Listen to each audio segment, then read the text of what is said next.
Oi, pessoal. Bem, eu estou aqui com a doutora Lilian Alevato, que é uma grande amiga e que está prestigiando a gente aqui para falar um pouquinho de saúde pública. Bem, a ideia aqui é ouvir a doutora Lilian falando. À medida que vocês tiverem perguntas, vocês coloquem no chat, que provavelmente está à direita de vocês, e aí a gente coordena as perguntas dentro da apresentação, né? E, na medida que for possível, a Lilian vai respondendo para a gente tudo que for perguntado, né? Eu já tenho aqui uma coleção de perguntas que me mandaram antes. Então, eu já tenho aqui umas 39 perguntas que alguém mandou, e se não forem respondidas dentro da própria apresentação, eu vou fazer em algum momento, né? E, além disso, a gente vai falar muito de mitos e verdades. Então, um pouco antes dos mitos e verdades entrarem, a gente vai jogar na tela de vocês uma pesquisa, só para a gente saber, antes, se o povo que está assistindo, ele acredita que aquilo é um mito ou aquilo é uma verdade. Tá? E, por último, a ideia aqui é falar de saúde pública. Então, a gente vai fugir dos temas políticos, porque a gente estava até discutindo um pouco antes de entrar no ar, essa discussão está longe de ser fácil, né?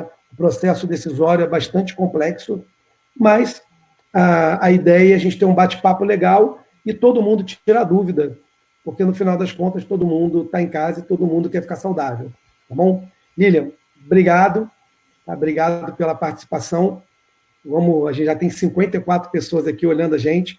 Vamos começar a bater esse papo, né?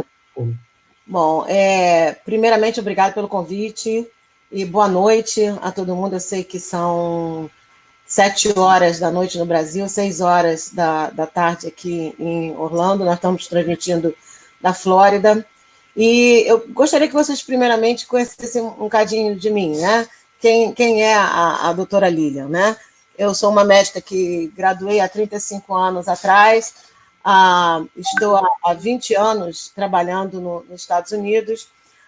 Sou especializada em geriatria, medicina interna, cardiologia, e, por percalços da vida, achei bastante interessante o lado de gerenciamento de população, de epidemiologia, depois de ter estudado no Johns Hopkins University. E me desviei minha carreira para isso e vim para cá, para os Estados Unidos, trabalhar. Então, quando você trabalha como médica no exterior,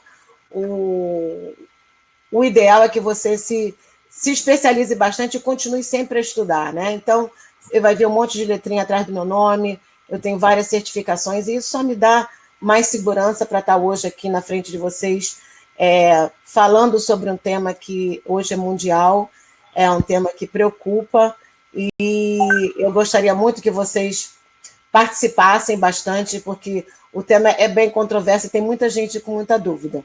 Então, vamos começar por aí. Só para dizer que eu sei do que eu estou falando, tá, gente? Então, não fica com medo, não. Vamos em frente. Coronavírus, né? Todo mundo agora fala em coronavírus. É um vírus que ficou famosíssimo, embora ele já exista há bastante tempo. A gente já sabe da existência desse vírus. Eles têm o alfa-corona e o beta-corona. O alfa-corona, ele só ataca animais, cachorro e gato. E o que a gente está falando, que está famoso agora, que é o novo coronavírus, que foi recentemente descoberto, é um dos 7 tipos de beta-coronavírus. Desses 7 tipos, 3 fazem patologias ou causam doenças mais severas aos humanos, né? A gente. Se você olhar todos esses 3 tipos de vírus, eles têm nomes de insuficiência respiratória, síndrome respiratória. Então, significa que todos os 3, embora a gente já conheça 2 há bastante tempo, existem testes laboratoriais para identificar os outros 2, eles foram detectados agora o Covid-19, que é o novo coronavírus. Então, o que esse vírus é? Ele não é nem uma célula, tá? Ele é uma estrutura uma estrutura molecular, e ele precisa de uma célula humana para viver.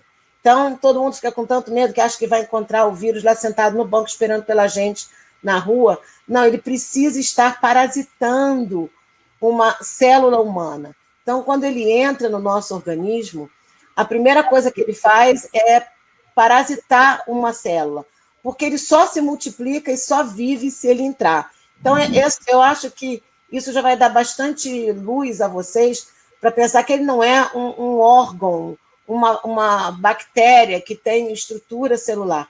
Ele é um vírus. Então, a diferença que vi nas perguntas, o pessoal falando sobre isso, o que é um vírus? É só uma estruturazinha, ele tem um RNA coberto por gordura, e por isso que o cloro, o detergente, porque o detergente dissolve gordura, não é para isso que a gente lava a louça com detergente? Então, exatamente isso acontece com o vírus. Ele perde sua camada protetora e morre. Então, voltando na estrutura desse vírus, né? Outra coisa é a sobrevida desse vírus. Oi, Léo, você queria falar alguma coisa? Isso, na verdade, a pergunta era justamente essa. Já tem algumas pessoas perguntando, inclusive, em cima da fala, que é se ele é um vírusinho tão fraquinho, como sobrevive até chegar na gente, né? Como é que ele não morre antes, ou qual é a sobrevida dele, ou se varia de superfície para superfície? Varia. O vírus, ele é transmitido, que a gente chama por droplets, né? Que é por saliva. A gente fala, a gente vai jogando saliva para fora, né? Então, quando você joga a saliva para fora, o vírus está dentro dessas gotículas de saliva. Quando essa saliva cai numa superfície lisa e fria, esse vírus pode permanecer vivo até 12 horas. Agora, se essas gotas de saliva caírem na roupa, ele pode sobreviver durante 6 horas. Mais do que isso, ele precisa entrar, quando a gente pega a mão da roupa da gente que contaminou, passa a mão no rosto, passa a mão no cabelo, que também cai coisa no cabelo da gente, né? E é nessa hora que o vírus entra dentro da célula, aí ele fala, oba, tô numa boa, porque agora eu já entrei, posso viver e posso multiplicar aqui dentro. E ele se multiplica, porque ele é uma estrutura muito simples, ele se multiplica com muita rapidez. Então, respondendo à pergunta, né, ele é simples, mas ele parasita as nossas células. Então, assim que ele arruma um jeito, ou a gente arruma um jeito, né, porque nós é que transportamos, e nos auto-infectamos com o vírus, ele está feliz, porque ele achou uma casa e ele ali vai viver cerca de 14 dias. Por que 14 dias, né? Porque aí o nosso organismo vai ter, ou ele mata a gente, ou a gente mata o vírus. É mais ou menos assim que a história acontece. Porque em 14 dias ele se multiplica, o nosso organismo tem uma reação imunológica, cria anticorpos e mata o vírus. Aí vem a suposta imunidade, nós não temos ainda uma prova concreta de que existe total imunidade depois da infestação por o vírus, porque do vírus da gripe, como ele se multiplica, ele se transmuta com muita facilidade a todo ano, todo mundo pode ter gripe todo ano. Mas o coronavírus é a primeira vez que a gente está vendo uma infecção com essa estrutura celular dele. Celular não, molecular dele. Entendi. Não posso falar coisa errada. Lilian, uma pergunta que surgiu derivada da sua é se a contaminação vem por um droplet, tá? Agora, esquecendo a questão do droplet, mas só para fazer o ponto. Tá. Por exemplo, uma pessoa vem entregar comida para mim. Ela está doente, mas ela veio ela estava com uma máscara, mas ela veio segurando ali a caixa. É como, assumindo que não caiu um droplet, que ela só segurou a caixa. Eu tenho só a mão dela não deve estar contaminada, né? Porque ela está segurando a caixa e você vai pegar a caixa, vai botar, quando você abrir a caixa, a comida está exposta, o meu fone de ouvido está pulando aqui, desculpa, viu? E você tem que lavar a mão antes de pegar na comida que está protegida. Se você lavou a mão, não tem o menor problema, você não vai se contaminar. Comida não carrega o vírus, tá? Agora, se você passar a mão na caixa, passar a mão no rosto, aí você vai estar contaminado. Esse é o problema. Mas se esse cara não jogou nenhum, não caiu nada, assim, ele não Ele não só botou a mão, não caiu nenhum droplet. Então a caixa está limpa. A caixa está limpa. A mão dele não transmite. Não tem mecanismo nenhum de transmissão. Ele não passa pela pele. Tá, então isso responde algumas perguntas que estão aqui no ar. Porque, por exemplo, tem perguntas do tipo: se eu correr de manhã, eu corro risco? Não, porque você não vai pegar ao ar livre, você não vai pegar, a não ser que tenha um jato de droplet. A não ser que você passe beijando todo mundo que esteja correndo do seu lado, abraçando e beijando, e tem alguém contaminado. Agora, existe um problema. Muitas pessoas se contaminam com vírus, não tem nada, não tem absolutamente nenhum sintoma, não sabem que tiveram a doença, e durante um tempo elas são vetores, porque elas sentiram-se mal, teve uma dor de cabeça qualquer durante a manhã, a garganta ficou desconfortável, e nesse dia houve multiplicação celular e ela espalhou vírus para tudo quanto foi lado e ela não sabe. Normalmente alguém vai ficar mais doente, ela nem vai saber que ela transmitiu. Então é por isso que existe a contenção de população, porque tem muita gente assintomática que acaba sendo vetor do vírus, entendeu? Esse é o maior problema. Só uma pergunta para você aqui, olha só. Hoje é dia 31. Tem uma pessoa que ela escreveu aqui que desde o dia 18, ou seja, 13 dias atrás, ela sente falta de ar. Essa pessoa não tem não tem bronquite, não tem asma, não tem nada? Não, a pergunta está só assim: desde o dia 18 eu sinto falta de ar. Não quer dizer nada, tem que precisar de mais informação, né? Não, olha só. Falta de ar é sempre um sintoma que tem que ser investigado. Falta de ar não é normal ninguém sentir. Então, você não precisa ir para emergência. Mas se tem um médico de família, tem que ir no médico, tem que medir o oxigênio, como é que está circulando. A gente estava conversando aqui offline, antes de começar o chat, os valores, até, de repente, o ideal é 99% de oxigênio, né? Você está absorvendo 99% do oxigênio que é disponível para você. Mas se essa taxa, a pulsoximetria, como a gente chama, né, nos consultórios, tiver abaixo de 95, esse não é o seu normal. Então, você tem que investigar, porque o seu pulmão não está expandindo, tem alguma coisa errada. E uma das características do coronavírus é provocar uma inflamação muito importante a nível pulmonar. Essa inflamação é rápida e ela vai gerando fibrose pulmonar, ou seja, o pulmão não recupera dessa inflamação. Fica como se fossem os brônquios completamente colados, você não consegue mais respirar ou não consegue ter a mesma capacidade respiratória que você tinha anteriormente, né? Os sintomas que eu botei aí na tela agora, os principais sintomas, se você tem tosse, normalmente a tosse é seca, ela não é muito produtiva, porque parece que o muco, o catarro, está todo preso dentro do pulmão, né? Febre, a maioria dos pacientes apresenta pelo menos um dia com febre alta, fica com dor de cabeça, e a falta de ar. A falta de ar, ela é um sinal de alerta, é um sinal que você precisa realmente procurar a assistência médica. Se a falta de ar estiver te impedindo de fazer coisas normais em casa, ou você não consegue dormir, tem que botar o travesseiro alto, é hora de procurar um médico. Agora, se você só fica cansado fazendo coisas que você faria anteriormente, o ideal é que você procure o seu médico primário ou o seu médico de confiança, pode ser seu cardiologista, pode ser um gastro, qualquer médico está muito habilitado para avaliar o que está acontecendo com o seu pulmão, tá? A transmissão, a gente estava falando do contágio, né? De pessoa para pessoa. Você tem que estar próximo de alguém que tenha Covid. Infelizmente, nem todo mundo apresenta sintoma.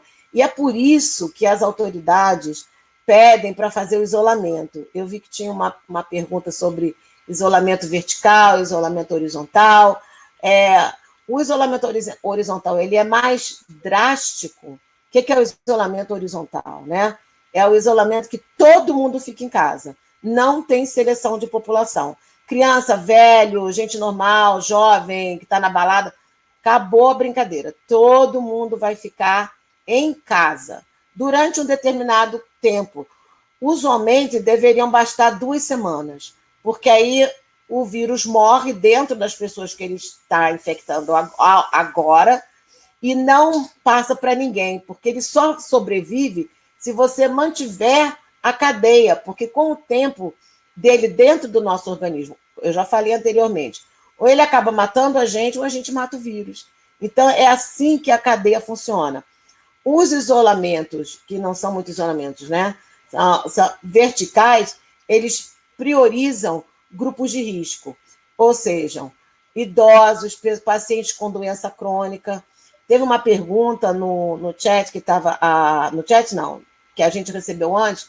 Minha mãe tem Alzheimer, ela não tem doença crônica. O que eu devo fazer? Se ela tem mais de 65 anos, deve ter, ela precisa estar isolada.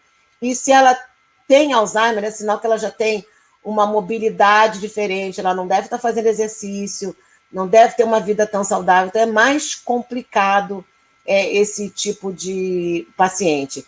Então, voltando para o isolamento vertical, né? Por que a gente tira as crianças das escolas, né? As crianças têm uma imunidade fantástica. Criança, eu tinha um amigo pediatra que falava, criança é igual barata, né? Você pisa em cima, daqui a pouco a criança está ótima, teve uma coisinha, teve febre num dia, já vai para a escola no outro. Então, a criança, ela é vetor, porque não dá tempo da criança se infectar, criar imunidade suficiente para não passar o vírus, não ter uma carga viral que não seja suficiente para contaminar outras pessoas. Por isso que a gente terminou com as aulas. E é importante que elas fiquem em casa, não tenham contato com outras pessoas, porque elas são os vetores ideais para esse vírus, porque elas não têm comportamentos de não colocar a mão no rosto, elas tocam em todos os lugares, então elas se contaminam com extrema facilidade. Uma pergunta, você está falando de contágio. Uhum. Você está falando do ciclo do vírus, né, de 14 dias e tudo mais. Se uma pessoa ela foi, por exemplo, hospitalizada, estava com coronavírus, se curou, e agora ela está voltando para casa.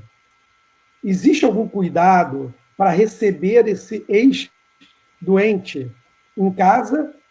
Ou ele já não tem mais nenhuma carga viral dentro dele, ele vai chegar e não vai causar nenhum estrago na casa que está recebendo ele? Olha só, depende de qual país ele esteja, né? E hoje, nos países que têm um maior número de casos, como a China, a Espanha, a Itália, os critérios de hospitalares são que o paciente tenha 2 testes negativos. Então, quando o paciente tem um teste negativo, significa que não existe mais carga viral para ser transmitida. É o mesmo critério que a gente usa aqui nos Estados Unidos para que os médicos, porque já existem médicos contaminados, para que a gente possa voltar a atender os nossos pacientes. Então, se eu hoje tiver coronavírus em casa ou hospitalizada, eu tenho que ter 2 testes negativos para voltar a ter contato com meus pacientes, para que eu não perpetue a patologia. Entendi. No Brasil e em alguns outros países, os pacientes estão sendo liberados ainda positivos.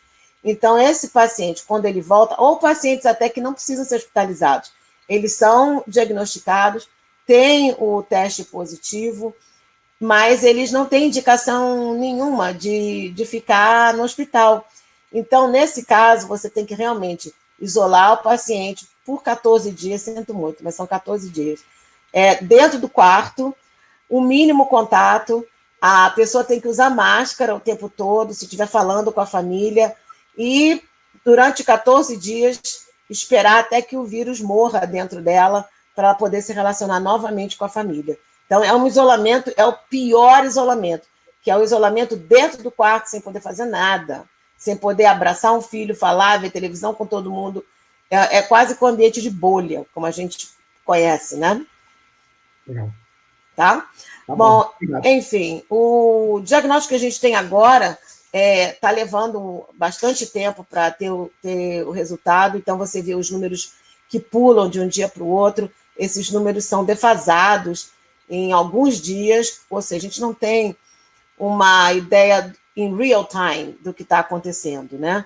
Mas na próxima semana, eu acredito que ainda, lá para sexta-feira, pelo menos nos Estados Unidos, cheguem os kits da Abbott, que são os kits que levam só 45 minutos e você tem o resultado na hora, e a gente pode reportar para as autoridades quando o paciente está realmente positivo, né? Esse exame é com sangue, você pode fazer. O exame com suave é extremamente desconfortável, porque ele ele machuca, tem que ser lá atrás, é desconfortável a coleta do exame. O exame de sangue é bem mais prático, acho que incomoda menos, e é só uma gotinha na ponta do dedo. Então, mas vai ficar disponível. A política de saúde dos Estados Unidos é que em 2 semanas a gente esteja testando toda a população. E por que a gente quer testar toda a população? Exatamente porque você perguntou, Léo, para que a gente tenha noção de quando é que a gente pode liberar as pessoas, para ter segurança, para que não tenha uma tragédia, como aconteceu na Itália, para que a população possa ir para as ruas, mas com uma margem de segurança digna, né? Dizendo assim. Bom, esses números já não valem mais nada. Eu fiz esse slide, estou tão frustrada. Não deu nem tempo de atualizar, né? Não, mas eu tenho aqui, eu posso falar, pelo menos eu coletei os números antes da gente começar a apresentação. No mundo, a gente está mostrando no slide 720 mil casos, e o que a gente tem hoje são 186 mil casos. I'm sorry, 850 mil casos. Ou seja, mais de 100 mil casos foram registrados entre eu terminar esse slide, que não foi há tanto tempo atrás, que eu tentei fazer quase just in time, mas o vírus é mais rápido do que eu, tá? Em termos de mortes, a gente tem em torno de 35 mil mortes hoje no mundo. A taxa de mortalidade, em geral, está em torno de 3% no mundo. É lógico porque tem a Itália que está levando esses números a índices horrorosos, quase 12% de morte, a taxa de mortalidade, o que é extremamente alto. Esse vírus deveria ter uma taxa de mortalidade em torno de menos de 2% em situações precárias. E o que a gente viu foi o completo caos. E isso é quando acontece uma deteriorização do sistema de saúde. Eu tinha posto a China porque foi onde começou a pandemia, né? Com 81 mil casos. Ela mantém mais ou menos esse número hoje, em torno ela não passou de 82 mil casos, a curva está se estabilizando na China, estão voltando à normalidade, e a taxa de mortalidade da China é muito boa. Por incrível que pareça, eles conseguiram, mesmo tendo desespero, montar hospitais em cima da hora, porque eles se prepararam e não se prepararam. Inclusive, para quem não sabe, os Estados Unidos forneceu supplies à China no início da pandemia, ou da epidemia, que era só na China naquela época. Aí por isso que a gente tem um shortage hoje, ou uma falta de supplies hoje, porque foi muita coisa mandada para a China. Nos Estados Unidos, o número de casos hoje, de 142, passou para 186. E eu espero que esses casos, pelas minhas projeções e pelo Johns Hopkins University, eles chegam até o final de semana a mais de 200 mil casos. Porque a gente ainda tem estados que estão em fase de começo, como o estado da Flórida, que quando eu fiz o slide era 4.700 casos, e agora a gente já está com 6.300 casos. A mortalidade da Flórida deu uma aumentadinha. E por quê? Porque a Flórida tem muito paciente idoso. É o estado onde os snowbirds, que a gente chama, né? Os pacientes idosos de todos os estados estão vindo. E o que me preocupa hoje, como médica e gestora em saúde, é saber que o pessoal de Nova York está vindo de carro para cá. E isso vai dar problema. Aquela história, lembra, Léo, da carga viral? O pessoal está vindo para cá antes de matar o vírus. Eles não estão vencendo a guerra ainda com o vírus, e eles estão vindo para cá bem contaminados. Tá? Agora, principal coisa, né? Não é tomar remédio. Uma amiga minha perguntou: ô Lilian, me diz aí o que está liberado, que eu já quero tomar para me prevenir. Não, remédio não é para prevenir. Medicação é para tratar. O que previne são os hábitos básicos de higiene. E lavar a mão, está todo mundo falando. Você já prestou atenção? Quantas vezes você lava a mão por dia, Léo? Você já parou para contar? Nunca contei. Nunca contou, né? Eu tinha medo de dizer a resposta. Sei lá, não. Eu nunca contei, vai que é pouco, né? É verdade. Então, mas agora as pessoas estão se policiando mais, estão se monitorando mais. Então, elas lavam as mãos, contam aquele filminho, adorei uma criança mostrando, que rodou na mídia social, como é que lavava a mão. 5 aninhos, sabia exatamente o que tinha que fazer. Secar com toalha descartável, pelo amor de Deus. Eu ouvi um colega médico falando, cada um tem a sua toalhinha. Gente, o vírus passa, alguém tosse na toalha, você vai secar a sua mão ali, crente que você já está super higienizado e já contaminou tudo de novo, né? Ou então você fica naquele dilema, como tem gente fazendo piada, lavei a mão, agora vou abrir a maçaneta, aí volto para lavar a mão porque abri a maçaneta. Então, não precisa ficar tão neurótico, é só você limpar a sua maçaneta que ela está limpa. Passa um lisol, passa um desinfetante, pinho-sol, que seja. O que você tiver em casa, vai limpar. Se não tiver ninguém contaminado em casa, as chances de contaminação dentro da sua casa são próximas de zero, a não ser que tenha alguém que entre e venha visitar. Por isso, novamente, o isolamento e evitar visitas. Não tem necessidade. A gente hoje está aqui conversando, cada um na sua casa, e ninguém está contaminando ninguém. Então, vamos segurar um pouquinho as visitas para facilitar a não contaminação das pessoas, né? E o álcool gel, que ficou famosíssimo. Agora ressuscitei todos os brindes que eu ganhava de convenção aqui. Estou bem surtida de álcool gel. Brinde de convenção, o pessoal vai continuar esperto. É a mesma coisa aqui em casa. Todo mundo dava álcool gel, graças a Deus, que aí fiquei bem suprida aqui em casa. E o hábito, né? Tá aqui, mesmo aqui dentro de casa, não custa nada, porque a gente segura em coisas, vem pacote, vem correspondência. A gente já falou do pacote da China? Não falamos, né? Não falamos do pacote. Não falamos. Eu acho que o vírus não vai viver esse tempo todo. Muita gente tem medo. Porque veio da China. Agora, se vier de qualquer lugar do mundo, gente, o que vocês têm que fazer é receber um pacote ou lavar a mão depois que abrir. Não precisa ficar, não quero abrir, vai ficar lá fora no sol. Tudo bem, deixa lá fora no sol para a sua consciência. Mas eu acho que o vírus já morreu no caminho, tá? Porque ele precisa, novamente, de parasitar uma célula humana para estar vivo. O que ele vai viver são algumas horas só. Então, não tem perigo. Nem que o empregador da UPS esteja cuspindo na sua caixa e ele teve a Covid, entendeu? Então, não precisa ficar tão... Teve um caso desse, né? Que o cara foi pego na câmera, o entregador da Amazon. Né? Isso, exatamente. Então, o próximo slide que eu estava falando, né, que eu botei para dar sequência no lavar a mão, é limpar as superfícies. O principal é trabalho, né? Porque tem muita gente que ainda tem que trabalhar. Repórter está trabalhando, caixa de supermercado. Você vê que as meninas do supermercado, elas estão com desinfetante. Aliás, o sabão, sabonete, tudo mata o vírus, tá? Porque ele não aguenta. Qualquer coisa que dissolva gordura, ele morre.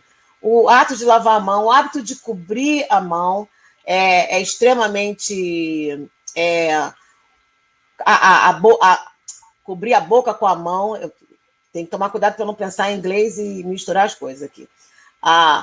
Mas muita gente hoje me perguntou, Lilian, como é que eu posso melhorar a minha imunidade? Aí eu botei essa caminha aí para vocês.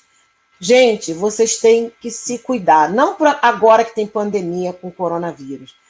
Tem gripe, tem dengue, tem zika, tem tuberculose, tem pneumonia por estafilococcus, streptococcus, são bactérias.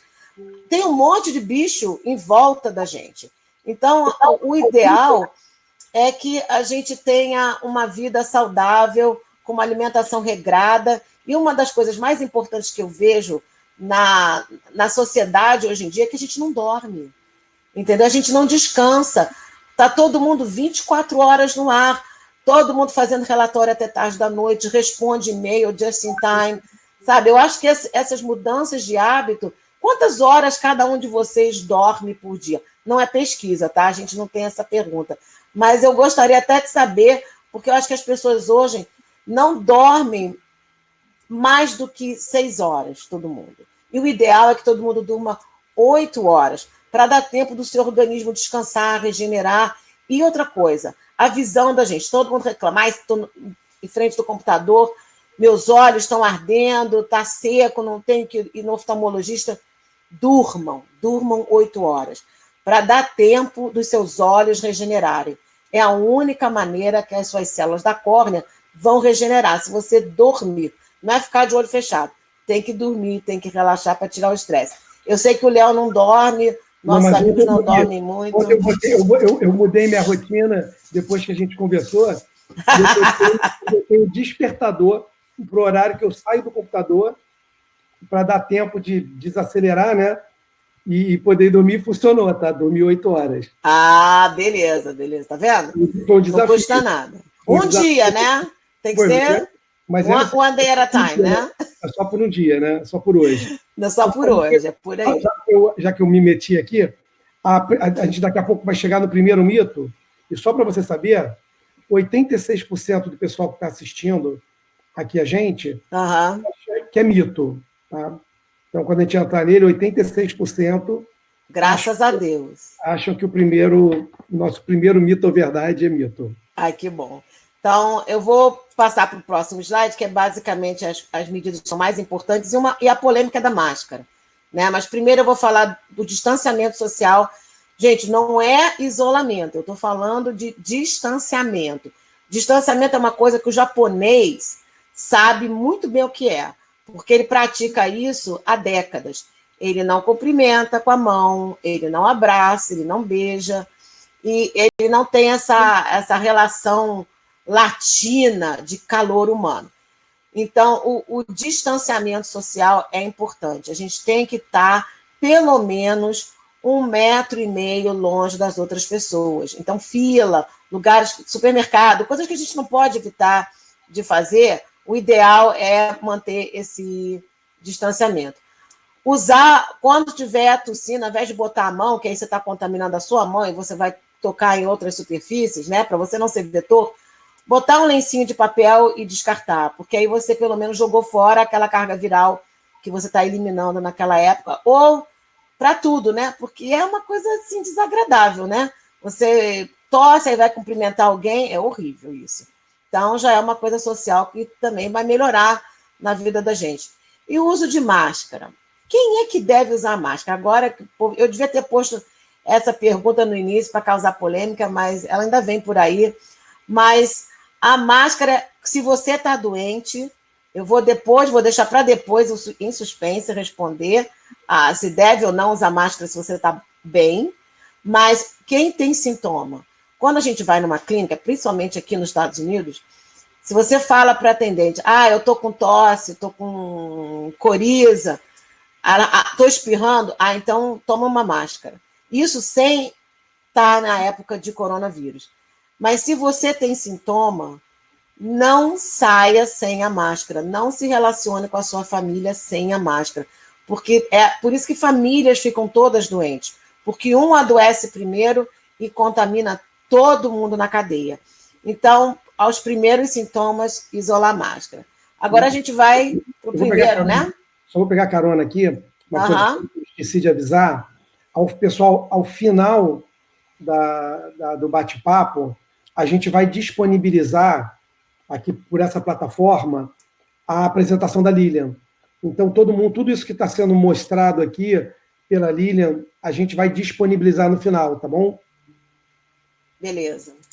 Bom, primeiro, eu adorei que o povo achou que isso é mito, não existe isso, e vai por terra a teoria de que em países acalorados, ou que a temperatura é tropical, ou seja, o Brasil, o Covid não vai sobreviver. Esse vírus é muito esperto, ele acha gente em tudo quanto é canto, porque ele é muito levinho, então ele passa rápido entre uma pessoa e outra.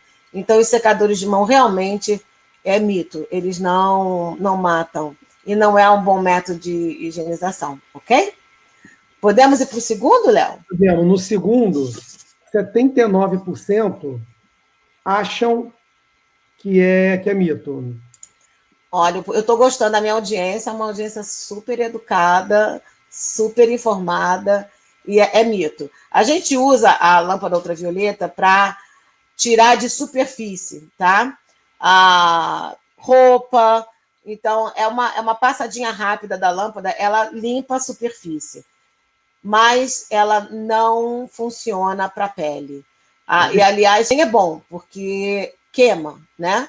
Então, nem é bom utilizar esse tipo de limpeza ou higienização das mãos e da pele, tá? Vou perguntar, enquanto a gente está fazendo a pesquisa aqui, tem duas perguntas que são bastante pessoais. Ui!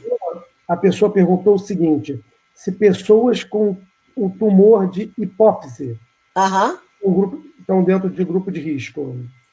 Qualquer paciente que tenha uma tumoração ou uma neoplasia, seja benigna ou maligna, esses pacientes estão no grupo de risco, porque um tumor ele já gera um desequilíbrio imunológico, seja ele de maior ou menor escala. Então, é um paciente de grupo de risco. E aí, lembra a nossa amiga do dia 18, que estava com falta de ar? Ela deu mais detalhe. Tá. Ela teve no dia 18 falta de ar.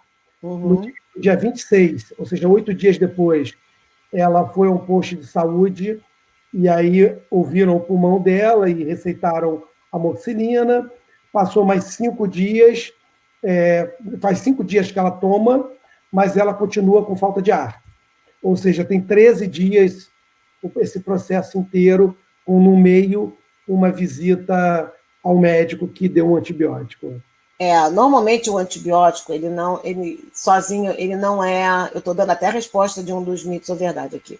Ele não é eficaz no uso do Covid. Me parece que a nossa amiga aí, ela tem Covid. Ela está naquele borderline, que ela não precisa, né, na faixa de que não precisa hospitalizar, mas também não está se sentindo bem.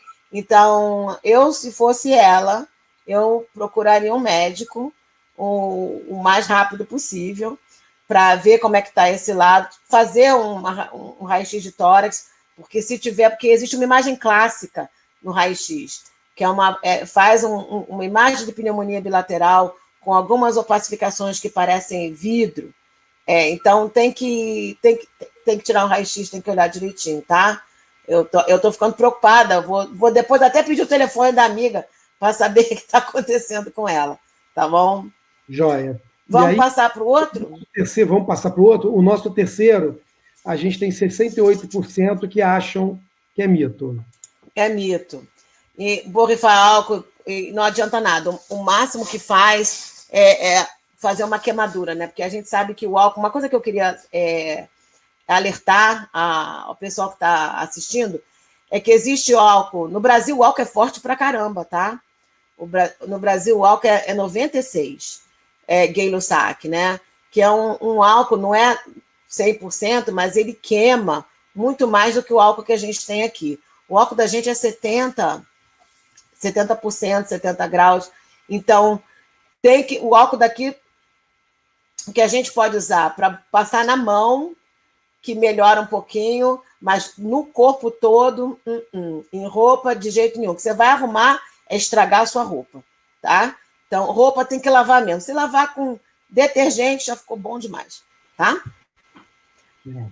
Próximo aí. Na verdade, a próxima, como você tinha falado um pouco, deu 100% a chance.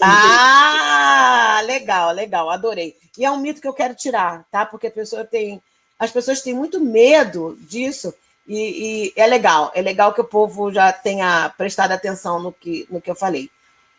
Fico contente. Acabou o mito do pacote da China, tá? O outro, eu quero saber, porque tem dois tipos de resposta. O outro, a gente está no meio aqui da pesquisa, então, enquanto o pessoal está respondendo, eu tenho as minhas perguntas aqui. Então faça aí. Na verdade, sim, uma pergunta que é recorrente, eu sei, inclusive, que você já falou, mas eu acho que não custa relembrar qual é o histórico que tem, se alguém já teve coronavírus, se vai pegar de novo o coronavírus. Olha só, teoricamente, se você já tem uma infecção viral, é mais provável que você não repita, não tenha novamente. Mas existem casos, e particularmente hoje o meu grupo está seguindo um paciente que saiu negativo do hospital, foi um dos primeiros casos que a gente identificou aqui na Flórida, e reinternou com um aumento de carga viral que a gente não sabe de onde veio. Porque ela não teve contato, inclusive é uma paciente jovem, de 45 anos, tá? Sem doença crônica, ou seja, seria um paciente que normalmente não desenvolveria a doença a ponto de estar infectado ou de reinfectar e ter danos para gerar uma hospitalização. Essa paciente, infelizmente, ela continua sendo seguida pela gente aqui e ela está hoje no ventilador. Então, é um caso que a gente está levando para ser estudado separado.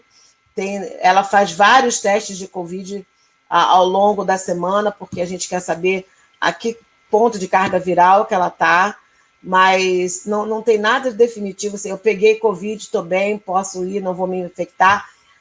É muito prematuro botar isso no papel. Tá?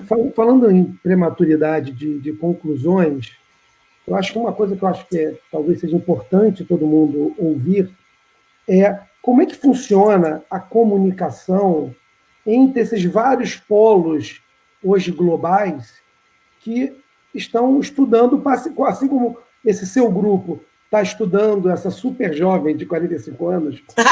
Gostou do jovem, né? Ela, da mesma forma que vocês estão com esse estudo super direcionado, como é que vocês trocam informação e vocês garantem que quando alguém aprende uma coisa, todo mundo aprende? Olha só, existem diversos fóruns mundiais em que a gente participa. Por exemplo, agora o CDC, que é o Centro de Doenças Contagiosas dos Estados Unidos, é quem monitora os testes, quem monitora os tratamentos, junto com o FDA. Ele promove fóruns que são somente acessíveis a médicos e a outros profissionais, né, como fisioterapeutas, enfermeiros, e esses casos são passados. Às vezes, a gente está estudando a mesma coisa que o grupo chinês está estudando. Então, a Organização Mundial de Saúde, que a gente chama de a World Health Organization, que é a WHO, no Brasil, a OMS, né, por causa da tradução, todo dia existe um debate entre os líderes médicos do mundo. Então, a gente sabe o que estão fazendo. Por exemplo, o American College of Cardiology, um dos tratamentos, já existe tratamento para o COVID, tá? Já existe. Foi aprovado agora, recentemente, e existem outros tratamentos que estão em estudo. A gente só pode estudar esses tratamentos se tiver um fórum mundial em que a gente troque informações. Então, existe aqui, por exemplo, na Florida, o Advent Health, que é conhecido como Florida Hospital, ele já tem uma série de protocolos de tratamento, inclusive o que a gente chama de última tentativa, né? O doente não sai, não melhora do ventilador, é o último recurso, a gente vai tentar fazer isso. Porque deu certo em alguns pacientes na China, deu certo em alguns pacientes da Itália, e esse tratamento está disponível. O Brasil, ele participa muito pouco. Ele tem, pelo menos não é visível aos meus olhos, né? Até porque a gente tem mais o setor da América do Norte e tem o setor latino, que é toda a América do Sul, que se junta, mas é assim que a gente troca informação. Ir reportando para a Organização Mundial de Saúde é a maneira que a gente encontra de transmitir os dados e receber os recursos deles também, entendeu? Acho que deu para responder a pergunta. Olha só, o próximo mito ou verdade, 87% acham que é mito. Olha só, a vacina é mito, não tem vacina ainda, infelizmente, né? E nem a vacina da influenza, nem a da pneumonia, que são disponíveis e tem campanhas anuais nos Estados Unidos e campanhas também no Brasil. A gente faz campanha anual porque todo ano muda a estrutura do vírus, né? Então tem que revacinar. Melhora alguma coisa, tá? Então o que eu vou dizer, a minha mensagem é a seguinte: eu não estou dizendo que a vacina da influenza e da pneumonia vão impedir você de ter coronavírus. Mas como um vírus sempre abre porta para outro, E em pacientes que são imunocomprometidos, pacientes que estão em quimioterapia e radioterapia, eles têm uma infestação por múltiplos órgãos. Pode ser uma bactéria e um vírus. Normalmente eles estão juntos. Então, as vacinas, elas funcionam. A da influenza é uma vacina contra o vírus. A da pneumonia é uma vacina contra uma bactéria. Então, de uma forma ou de outra, eles ajudam a proteger para que você tenha uma doença menos grave, tá? Não previne, mas quem tomou a vacina vai ter uma manifestação bem menor do que quem não tomou, tá? Mas chega a ponto de, em pessoas com uma predisposição maior, a evitar o índice de morte, ou ainda não tem nenhum estudo que comprove? A gente está tentando fazer exatamente esse estudo, para ver se afeta o índice de mortalidade se você é um paciente que recebeu imunização. Os Estados Unidos ele tem controle absoluto de todo mundo que já tomou vacina e quem não tomou vacina. Então, essa população vai ser estudada com a população que teve o Covid. Eu acredito que em um ano a gente já vai ter um estudo que mostra a diferença de mortalidade e as necessidades de suporte ventilatório também. Tá? Mas a gente vai precisar ficar um ano preso, não? Não, que isso? Que um ano preso o quê? Isso vai passar já, gente. Quanto mais a gente ficar preso agora, menos necessário vai ser estender essa quarentena. E está estendida a quarentena até 30 de abril nos Estados Unidos, porque aí existem estados que ainda estão num estágio muito precoce da transmissão comunitária. Essa é a razão, tá? Não é normalmente fechando todo mundo por 30 dias, no máximo, dava tempo do vírus morrer e não passar para ninguém mais, tá? A próxima, 90% concluíram que é mito. Eu estou gostando de ver, porque o povo acha que só no idoso, normalmente, não estou falando a nossa audiência, né? Que só apresenta manifestações severas nos idosos. A gente está vendo uma coisa que a gente não esperava aqui nos Estados Unidos, tá? E o mesmo, eu conversei com alguns médicos no Brasil, ainda, embora eu tenha 35 anos de formada, eu ainda converso com a minha turma de faculdade no Brasil, né? Então, é assustador ver pessoas jovens, não portadoras de doenças crônicas, desenvolvendo uma manifestação pulmonar grave.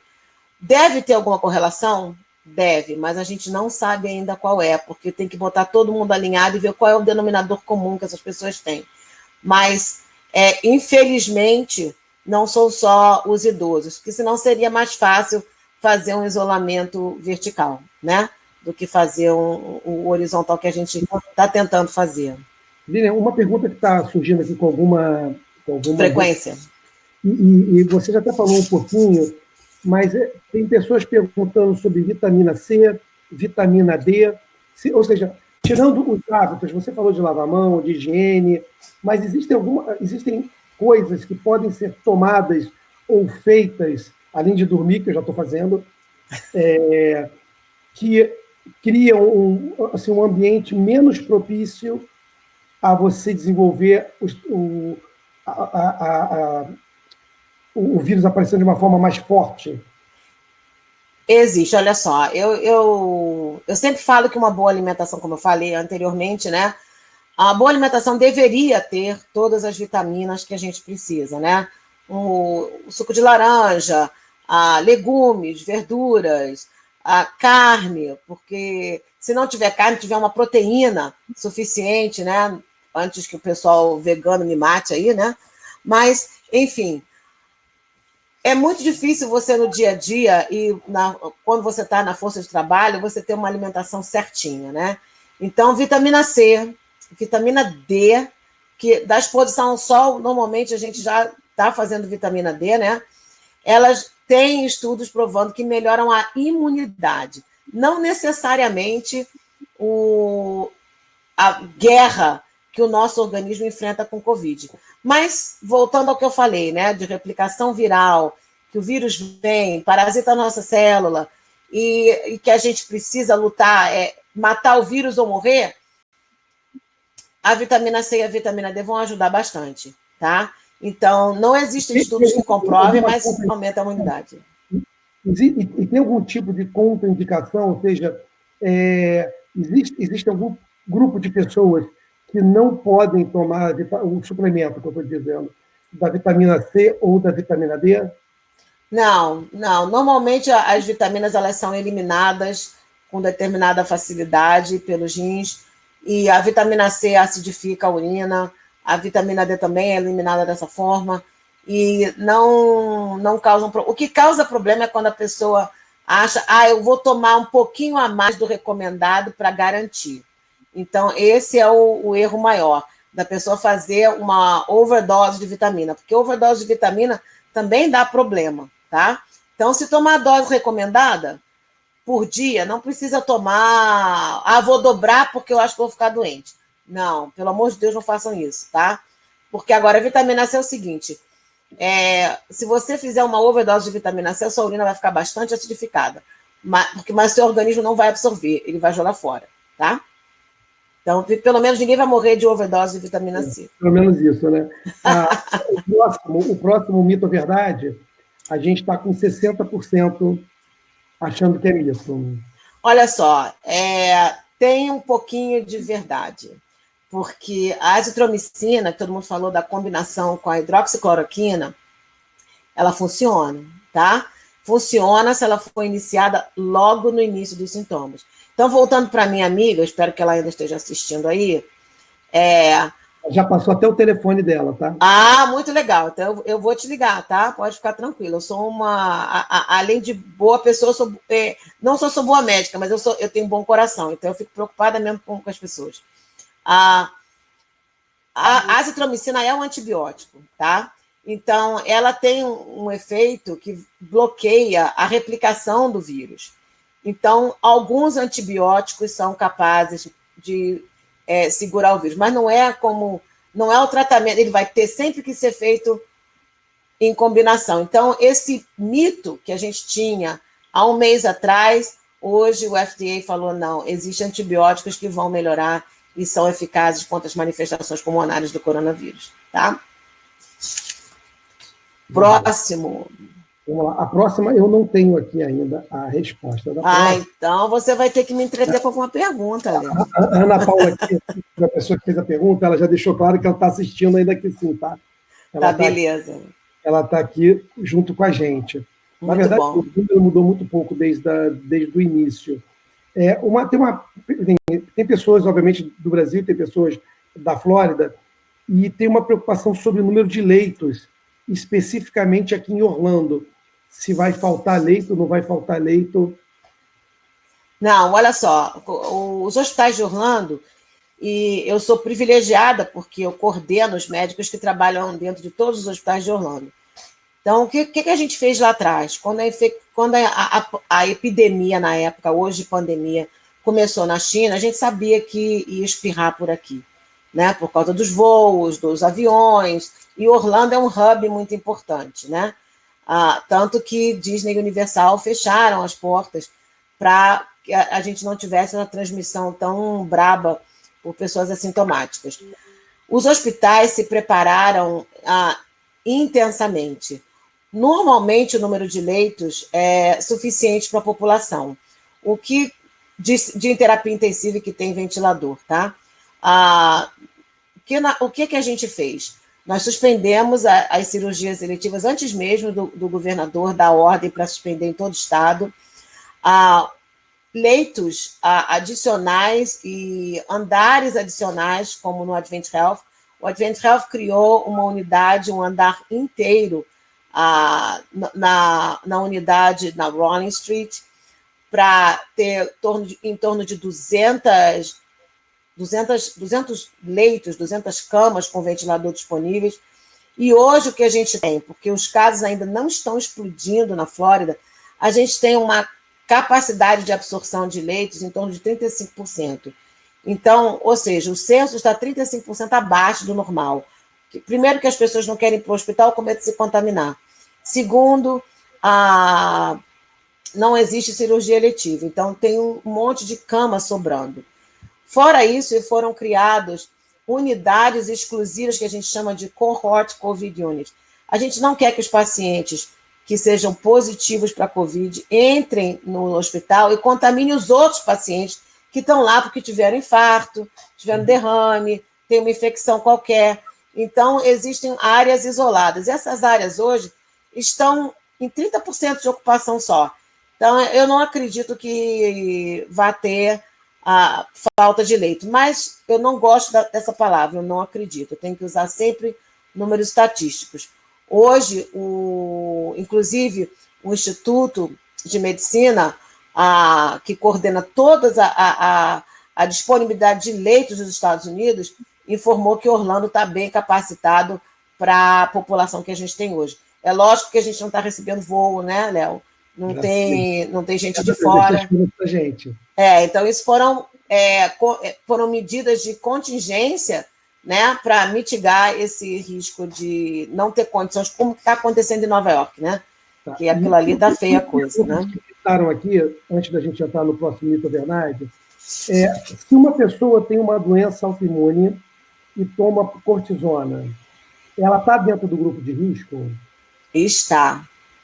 Primeiro, só porque ela tem uma doença autoimune, né? O que é uma doença autoimune? É uma doença que o próprio organismo dela gera anticorpos contra alguma coisa que não está agredindo o organismo. Então, ele já vê o fantasma onde não existe fantasma, e por isso a doença se estabelece.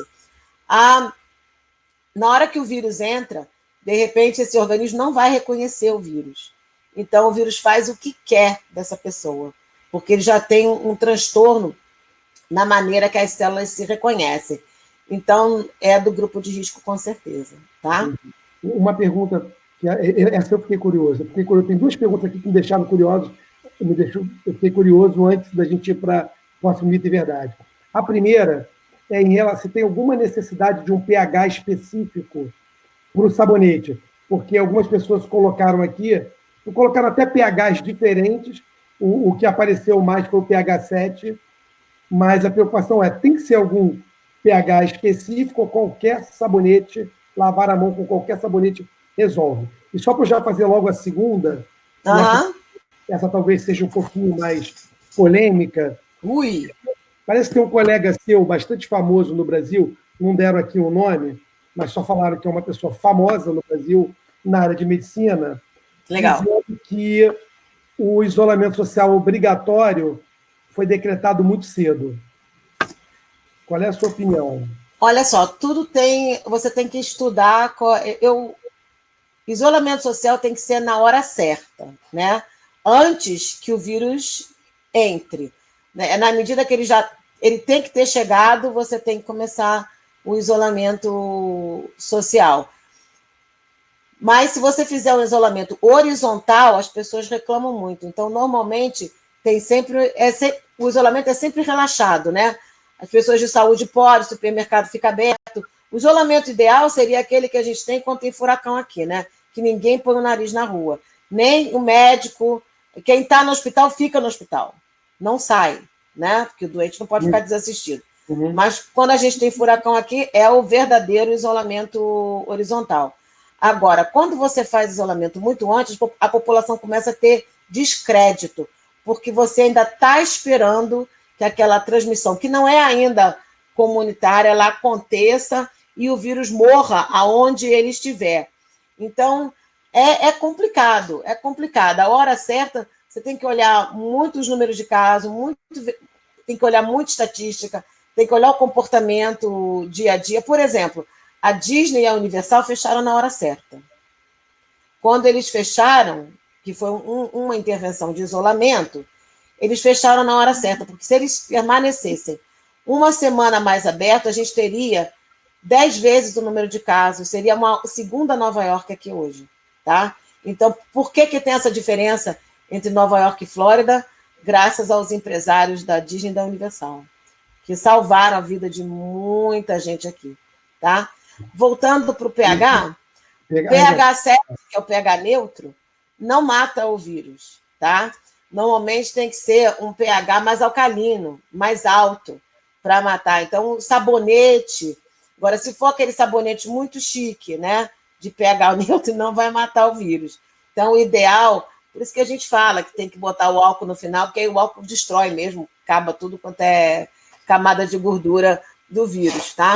Agora... Antigamente o sabão de coco, né? Que era aquele... esse é o ideal, lembra? Todo mundo tinha um sabão de coco. A mãe dizia, lavar o cabelo fica lindo com sabão de coco, né?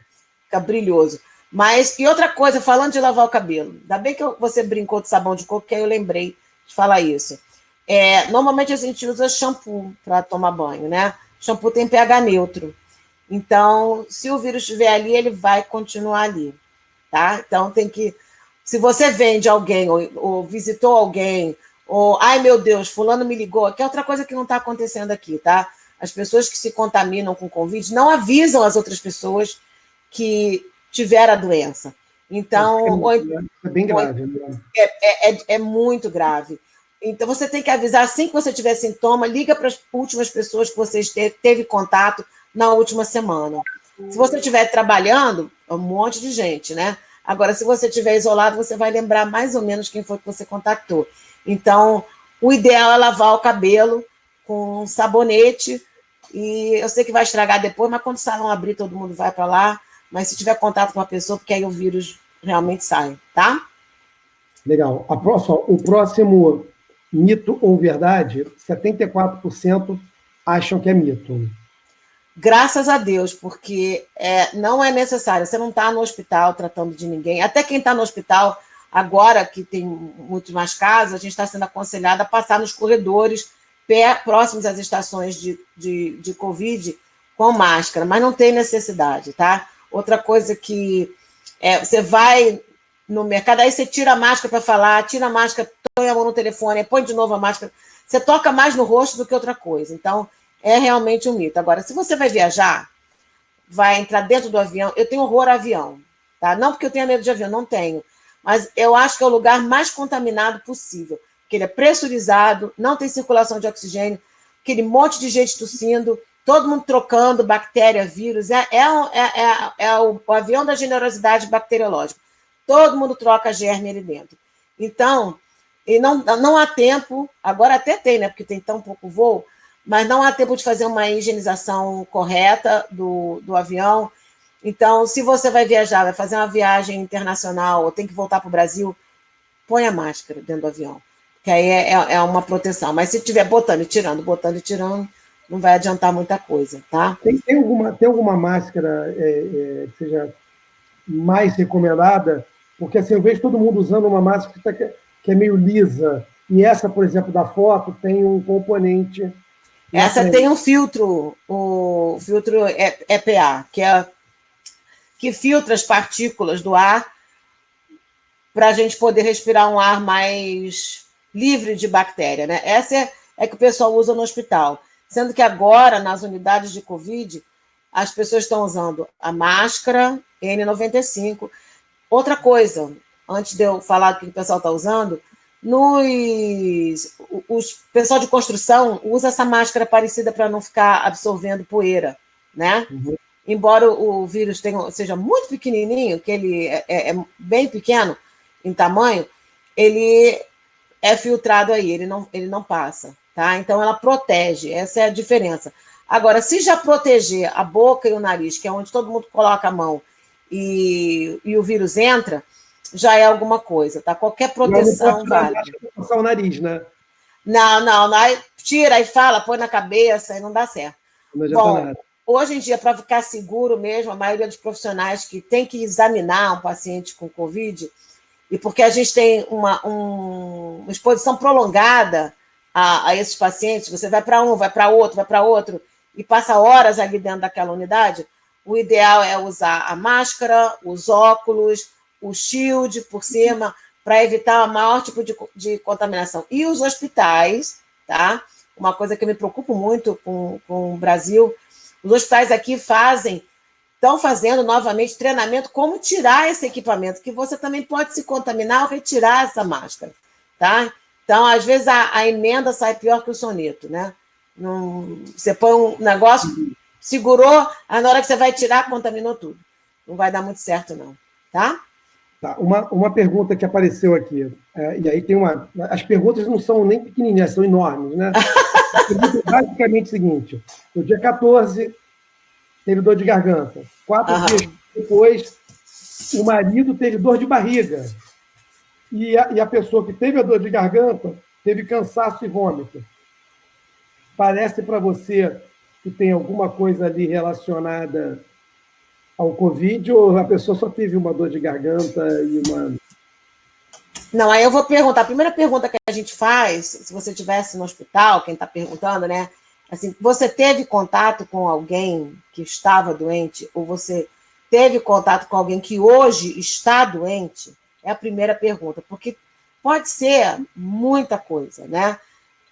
Flu, nós estamos no final da season, né? Não tem hoje nos Estados Unidos, começando no Brasil, que o ministro da Saúde, meu colega, não de turma, mas meu colega de faculdade, falou que é a tempestade perfeita. É a tempestade perfeita no Brasil porque tem influenza, tem dengue, vai começar a estação dessas doenças. Agora, a principal informação que eu gostaria de ter você teve contato com alguém que hoje está doente? Se teve, é melhor testar. Agora já tem 16 dias isso, né? Então, teoricamente, passou dos 14. Teoricamente, passou dos 14. Se não aconteceu nada, já melhorou a dor de garganta, quando vier o teste, que a gente possa testar se você teve ou não, era legal fazer, tá? A outra pergunta aqui, também dessas complexas, né?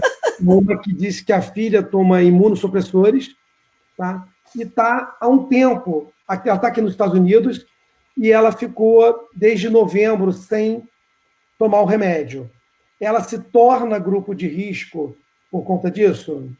Olha só, me preocupa alguém que tem uma patologia que não esteja tomando remédio há tanto tempo, porque não é só pelo Covid, é mais pela possibilidade de qual é a razão que ela toma imunossupressor, né? Então, da condição básica que ela tem, que ela não está recebendo o remédio. Se teve alta do remédio, não precisa mais tomar, o que é raro, mas acontece, né? Dependendo da condição clínica que seja.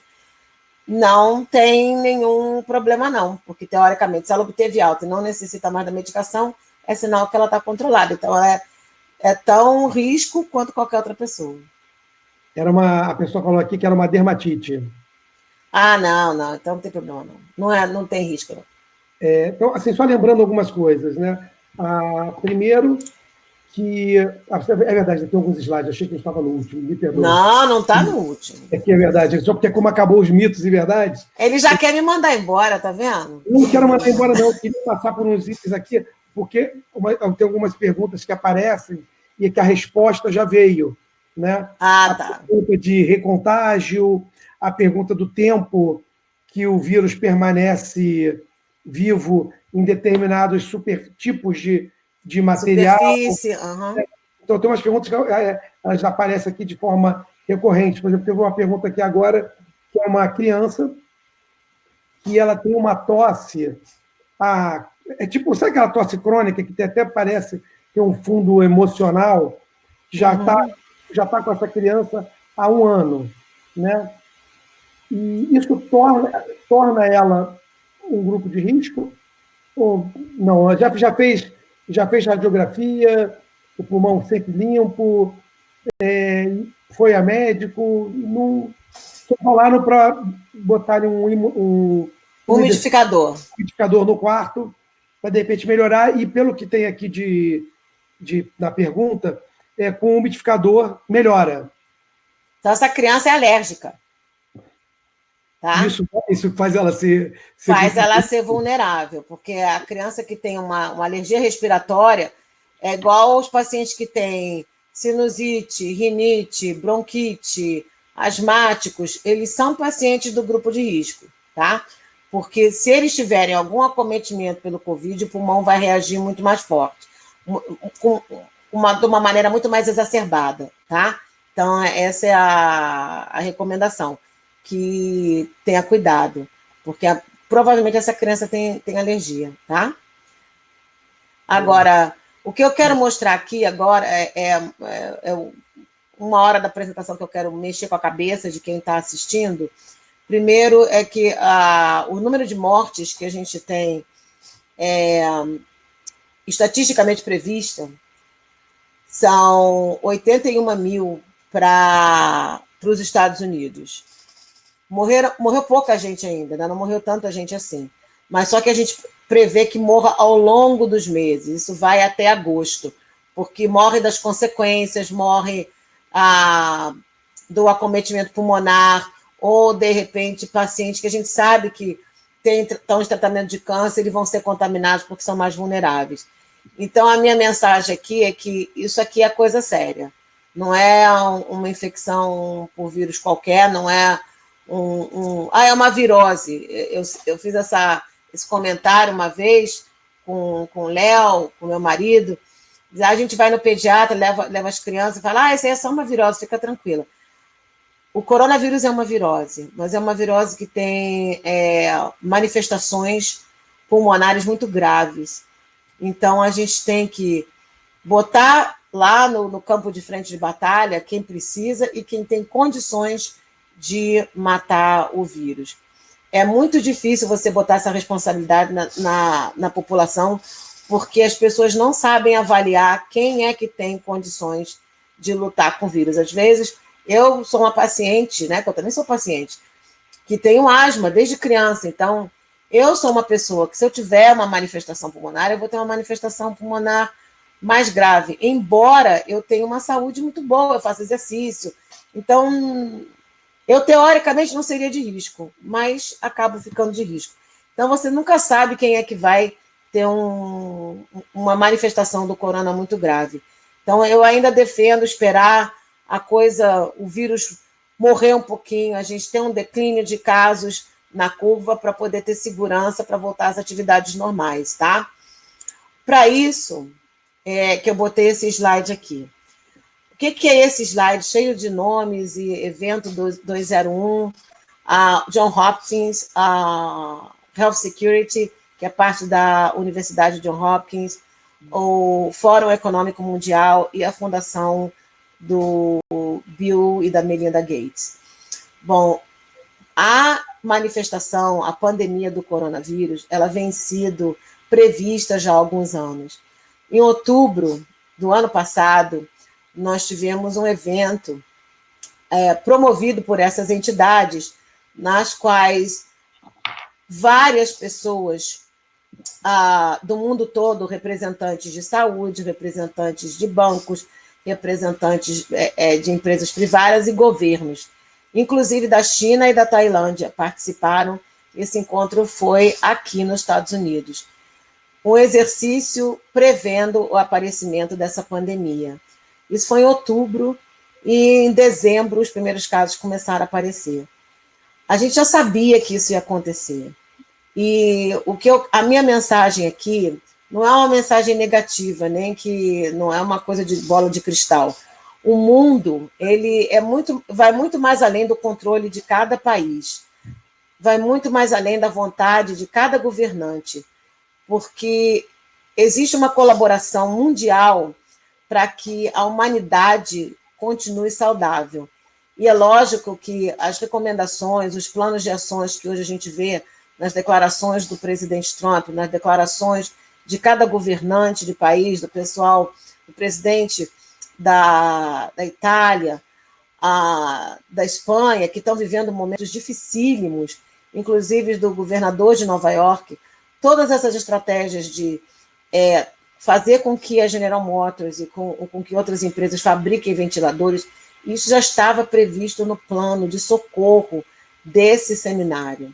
Então, quando o mundo chega e fala ou recomenda um tipo de comportamento social, porque essas empresas, o governo, ele pode disseminar uma série de ações públicas, ações privadas, mas elas afetam a vida do cidadão. Mas há necessidade de que o cidadão participe desse plano. Infelizmente, não existe maneira da mídia passar tudo isso. E muita coisa, eu confesso para vocês, não é passada para a mídia. Inclusive, as reuniões que a gente tem da Florida Association, segunda, quarta e sexta tem uma reunião com todos os hospitais, com polícia, 911, todo mundo entra online, e muita coisa a gente fala, deixa a mídia fora disso, porque a gente está resolvendo por enquanto. Não é para esconder do cidadão, é para não causar terror, não causar pavor, porque se você não entende qual é o panorama total, você vai se angustiar e você vai ter medo.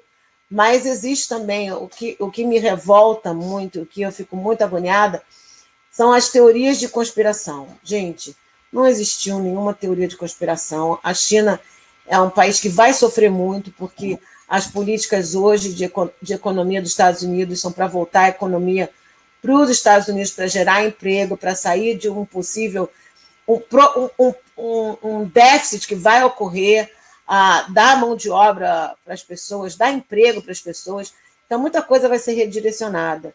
Então, eles vão sofrer, eles não estão comprando nada, não estão fazendo nada.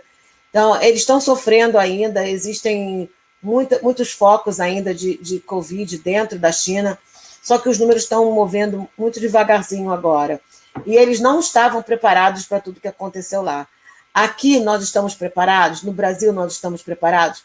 Não. Ninguém se preparou para essa pandemia, tá? Ninguém se preparou, porque ninguém acredita. Todo mundo espera a Terceira Guerra Mundial com uma bomba caindo na cabeça, mas ninguém espera que um vírus, de uma hora para outra, numa mutação que é esperada, que acometa as pessoas que você mais amam, entendeu? Então, é complicado. Então, a minha mensagem aqui é o seguinte: tenham fé nos governantes, tenham fé nas estruturas que estão sendo montadas, acreditem nos médicos. Os médicos eles estão tentando se reinventar. A gente estuda mais do que nunca para entender cada pedaço, cada manifestação dessa doença, e colaborem com o que os governantes pedem. Os governantes, em termos de saúde pública, o que a gente pode fazer em termos de saúde pública? Isolando, evitando contato, todas aquelas medidas que eu falei lá atrás, sigam, pelo amor de Deus. Não levem a descaso.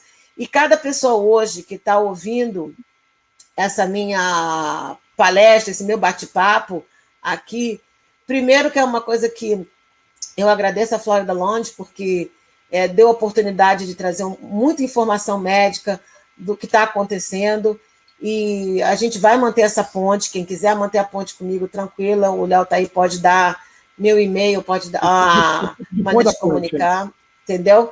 Porque é necessário. Então, tem gente tomando conta de vocês. O que vai mudar daqui para frente, né? O que vai ser o futuro? Eu acho que hoje a gente aprendeu muito mais como lidar, pelo menos todo mundo sabe que um vírus que não é nem uma célula, mas é que é uma coisa que entra no seu organismo e parasita você. As pessoas começam a entender que tem uma mudança de paradigma econômico, social, político, em que a gente vai prestar mais atenção na como é que a gente vive o dia a dia.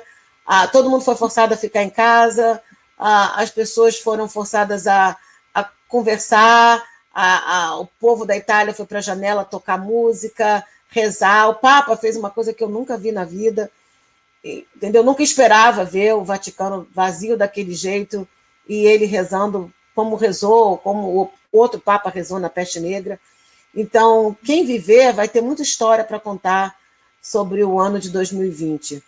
Não acredito que a gente vai ficar encarcerada, isolada, distanciada por muito tempo. Mas nós vamos aprender, quem sabe com o Japão, a maneira correta de cumprimentar as pessoas, de se relacionar com as pessoas, respeitando o espaço das pessoas. O americano fala muito isso, né, Léo? Respeito o meu espaço, não invado o meu espaço. Né? Então, as minhas considerações é que a gente aprendeu muito, muito mesmo em termos de tratamento. E o vírus ele existe, ele vai continuar existindo, vai infectar outras pessoas, não com essa característica de pandêmica de hoje, mas eu acho que a gente vai ter condição de salvar mais vidas no futuro, menos pessoas vão morrer de coronavírus, do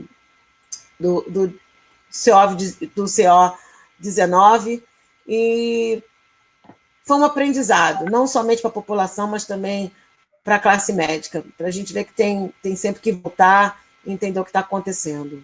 Perguntas, Léo? Nelson, eu queria primeiro agradecer o teu tempo, né?